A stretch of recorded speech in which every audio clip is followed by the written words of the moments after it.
जब मैं वापस आया तो मेरी पूरी पार्टी जो है एनसीपी में कन्वर्ट हो चुकी थी, लीडर समेत।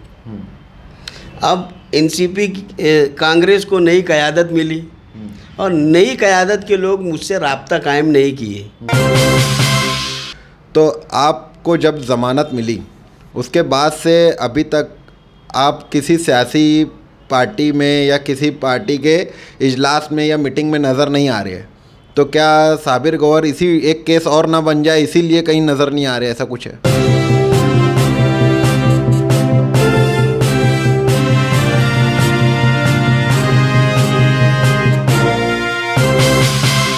रिसाइट टुडे में आपका स्वागत है। मैं हूं काशिफ सम्मान।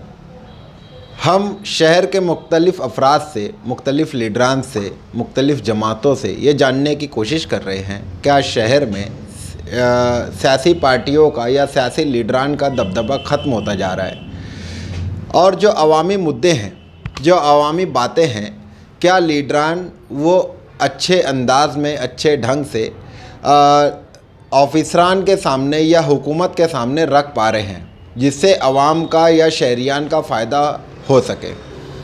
आज हम मुलाकात करेंगे सोशल वर्कर, शहर के जानी मानी हस्ती साबिर गौहर से, और उनसे जानने की कोशिश करेंगे क्या शहर में एहतजाजी रंग मध्यम होता जा रहा है या शहर में लीडरों का सियासी दबदबा ख़त्म होता जा रहा है। साबिर भाई, आपका स्वागत है, इस्तकबाल है।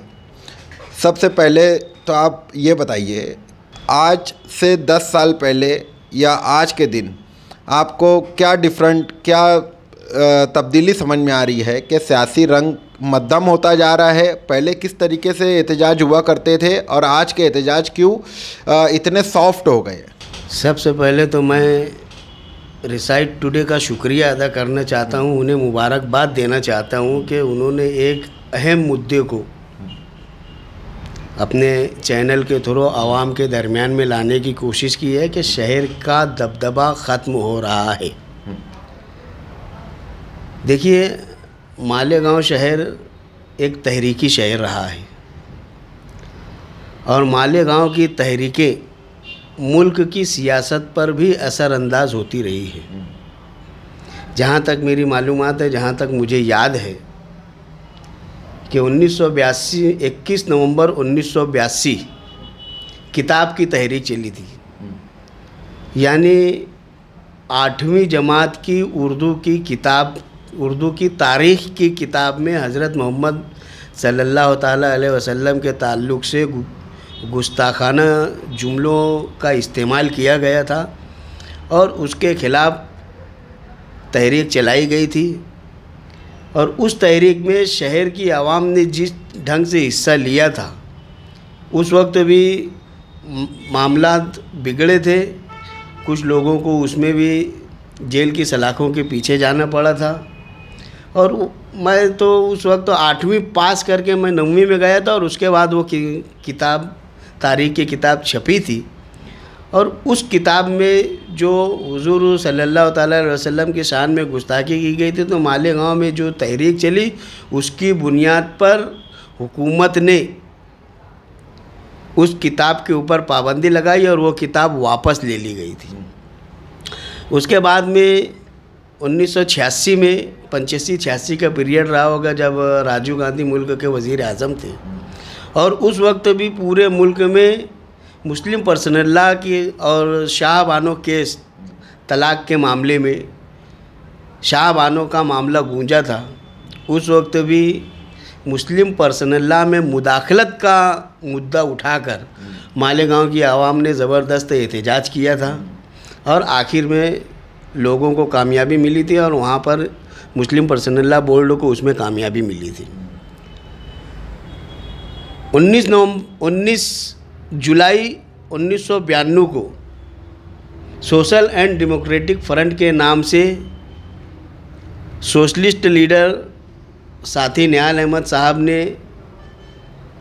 बाबरी मस्जिद की बाजियाबी के लिए एक मोर्चा निकाला था और वो मोर्चा भी बहुत ज़बरदस्त था। हत्ता के शिवाजी महाराज के पुतले के पास, उनके मुजस्समे के पास उस मोर्चे में पुलिस ने जब लाठीचार्ज का इस्तेमाल किया, कई लोगों की जानें गई और उस वक्त तो मालेगांव के हालात बिगड़े। लेकिन वो जो मोर्चा था वो पूरे हिंदुस्तान के लोगों को ये बेदार कराने के लिए काफ़ी था कि बाबरी मस्जिद ख़तरे में है। ये एहसास अहलियान शहर ने 1992 में 19 जुलाई को दिलाया था और बिल आखिर 6 दिसंबर 1992 को बाबरी मस्जिद शहीद हो गई। यानी मालेगांव की आवाम सियासी तौर पर इतनी बेदार है, ये मिसालें जो है ये बतलाने के लिए काफ़ी हैं। 29 जुलाई 1997 को शेख रशीद साहब की क़यादत में पीले राशन कार्ड के लिए एक तहरीक चलाई गई थी। ख़वातीन का जितना बड़ा मोर्चा 29 जुलाई 1997 को निकला था, प्रांत ऑफिस ले जाया गया था। मालेगांव की तारीख में उससे पहले इतना बड़ा कोई मोर्चा नहीं था। इसी तरीके से अभी जब हम आगे आते हैं तो एनआरसी का भी मोर्चा है, मुस्लिम पर्सनल लॉ बोर्ड में मुदाखलत के ताल्लुक़ से, ख़वातीन में बेदारी का, ये सब जो तहरीकें हैं, ये सब चीज़ें जो है ये मालेगांव शहर की बेदार मग़ज़ आवाम और सियासी शऊर, सियासी सूझबूझ का ये खुला बय्यन सबूत है।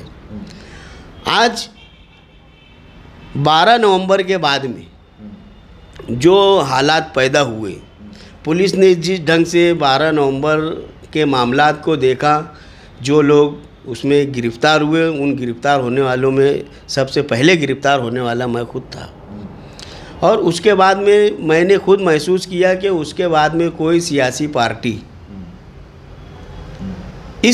इस तरीके की तहरीक नहीं चला रही थी और आवाम में ये सवाल किया जाने लगा था कि शहर का सियासी दबदबा ख़तरे में है। मैं एक बात ये मानता हूँ कि जिन लोगों ने उसमें कानूनी तौर पर मदद की, वकील ने मदद की, लोगों को आज राहत मिली और वो लोग बाहर आए। जनता दल ने कुछ तहरीक उसमें चलाने की कोशिश भी की। जेल में रहकर हम लोगों को मालूम पड़ता था कि शान हिंद की क़यादत में 2-2, 3-3 लोगों का कई जगह के ऊपर धरना आंदोलन किया गया, वो उसमें कहीं ना कहीं मददगार साबित हुआ। लेकिन अगर शहर के दबदबे की बात है और सियासी लीडरान अगर खामोश थे तो उस वक्त भी मेरा अपना ख़ानदान खामोश नहीं था। नुपुर शर्मा ने हुजूर सल्लल्लाहु ताला अलैहि वसल्लम की शान में जो गुस्ताखाना कलमात अदा किए थे, पूरे मुल्क में उनसे इस्तीफ़े की मांग की जा रही थी। उनका जुमले ऐसे थे कि बीजेपी ने उनको अपनी प्रवक्ताशिप से हटा दिया था, तर्जुमानी से हटा दिया था। मालेगांव में कोई एहतजाज नहीं हुआ था, सिर्फ साबिर गौहर का वाहिद ख़ानदान उस वक्त भी था कि मेरे घर का एक बच्चा, मेरा सगा भतीजा जुल्फ़िकार अंसारी, ये अकेला नुपुर शर्मा का बैनर लेके शहर की सड़कों के ऊपर गश्त करता रहा और उसने अकेले ही एहतजाज दर्ज कराया। तो आवाम के अंदर जज्बा ख़त्म हो गया, ये हम नहीं मान सकते।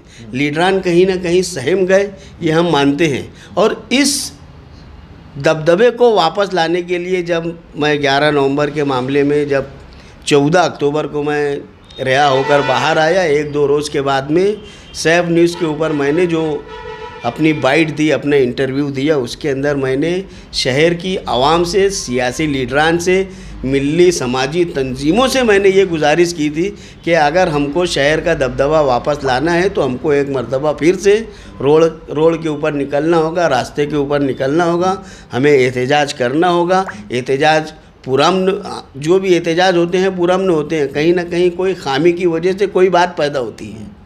लेकिन इसका मतलब ये नहीं कि हम पुलिस के ख़िलाफ़ ही बोले या हुकूमत के ख़िलाफ़ ही बोले या कुछ भी हो।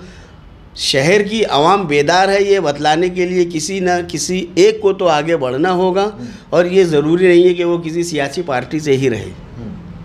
आम आदमी भी है, अगर वो सही मुद्दा लेकर चलेगा और लोगों को लगेगा तो उसके पीछे ताकत पैदा होगी।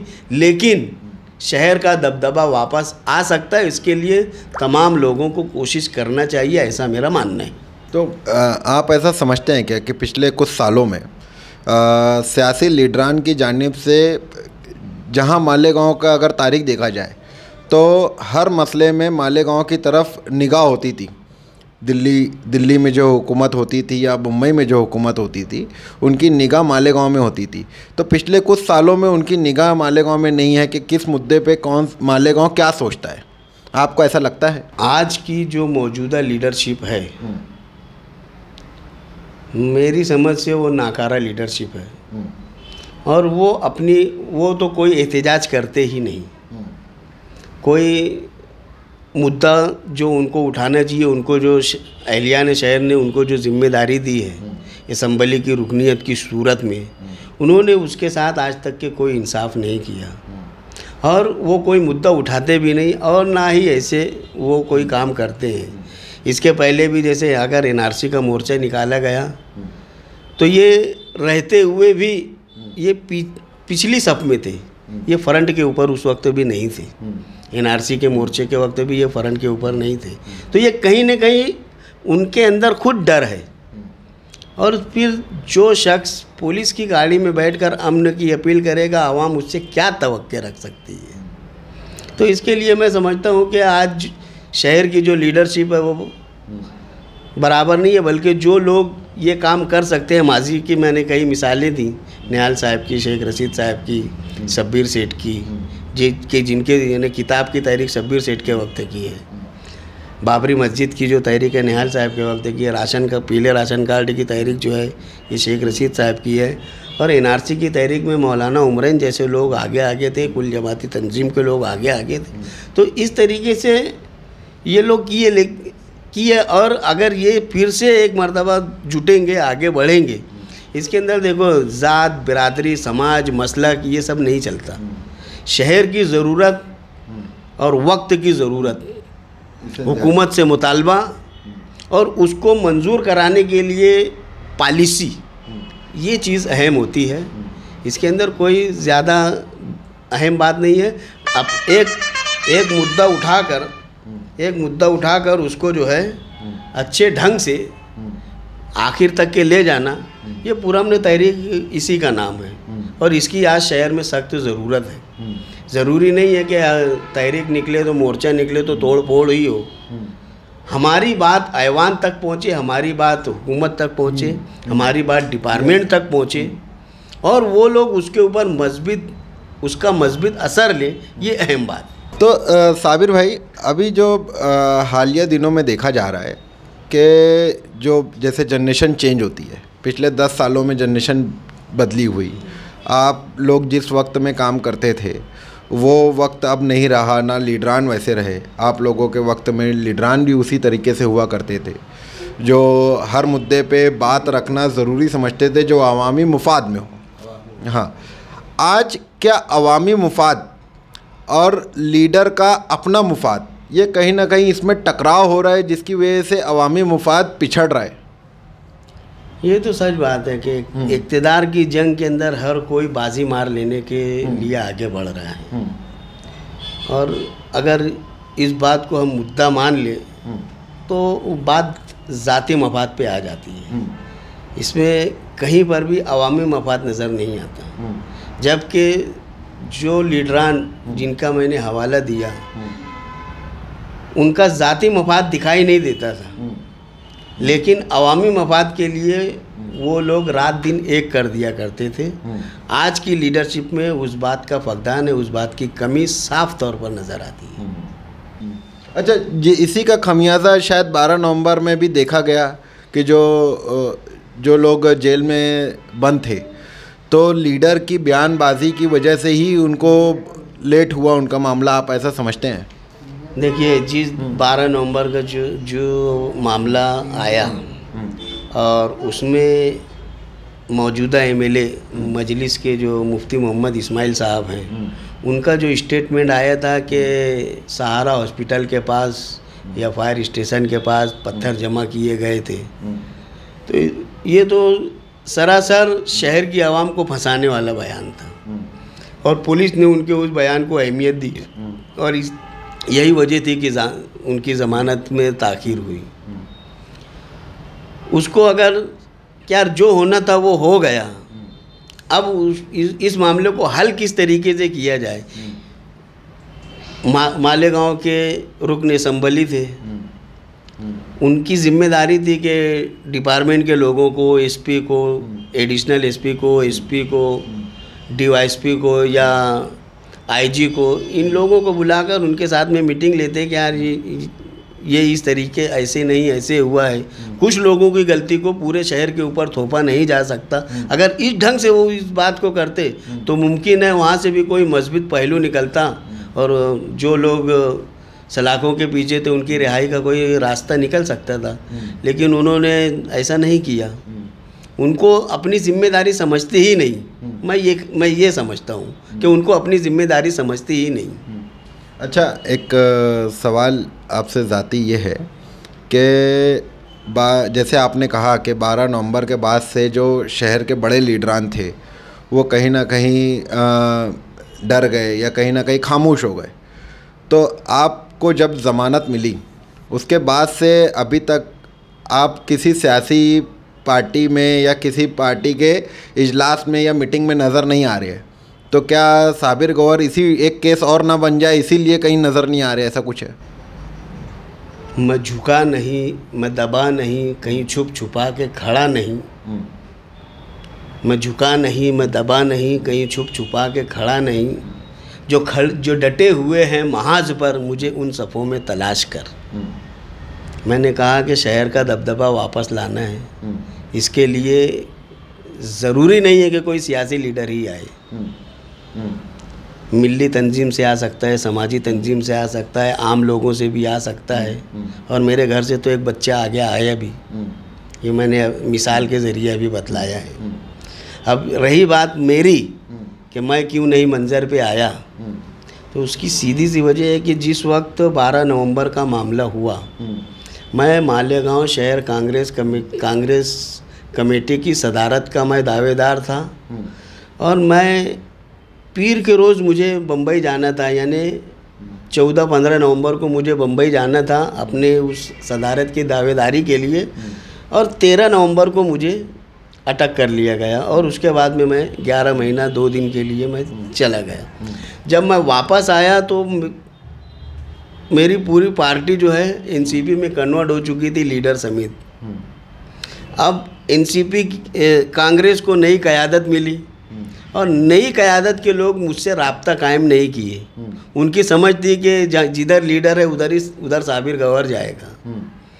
लेकिन मैं अभी तक के अगर मुझे एनसीपी में सरगर्म होना है तो मुझे पहले कांग्रेस से की बुनियादी रुकनियत से इस्तीफ़ा देना पड़ेगा, उसका ऐलान करना पड़ेगा।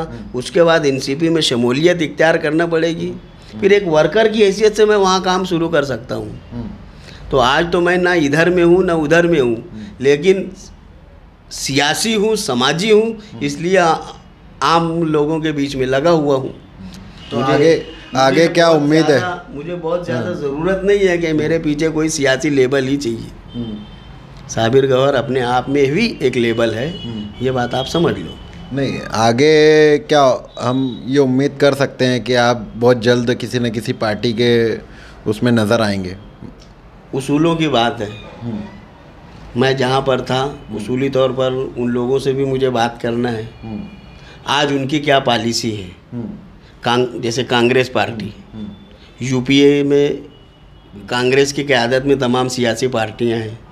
महाराष्ट्र में महाविकास आघाड़ी है जिसमें कांग्रेस, एनसीपी, शिवसेना, समाजवादी पार्टी और दूसरी पार्टियां हैं। यहाँ तो मुझे कांग्रेस और एनसीपी में कोई तालमेल नज़र नहीं आ रहा है, तो इसके लिए मुझे दोनों तरफ बैठ के पॉलिसी समझना पड़ेगी। अगर मैं अगर लीडर किसी एक लीडर का मानने वाला हूँ तो जो लीडर बोले वो चलेगा, लेकिन अगर मैं समाजी हूँ, सियासी हूँ, तो मुझे पॉलिसी और उसूल भी देखना पड़ेगा और उसके बाद ही मैं कोई फ़ैसला लूँगा। हमारे साथ थे ये साबिर गौहर, जो शहर में सियासी मुद्दों पर हमेशा सरगर्म रहते हैं। देखना ये है कि आने वाले वक्त में साबिर गौहर साहब किस पार्टी में शमूलियत करते हैं और अवामी मुद्दे पर किस तरीके से ये अपनी बातों को रखते हैं। इसी मुद्दे पर क्या शहर में एहतजाजी रंग कम होता जा रहा है या शहर में लीडरान का सियासी दबदबा ख़त्म होता जा रहा है? हम शहर के मुख्तलिफ अफराद से और मुलाकात करेंगे। आप देखते रहिए रिसाइट टुडे। रिसाइट टुडे को लाइक और सब्सक्राइब ज़रूर करें। खुदा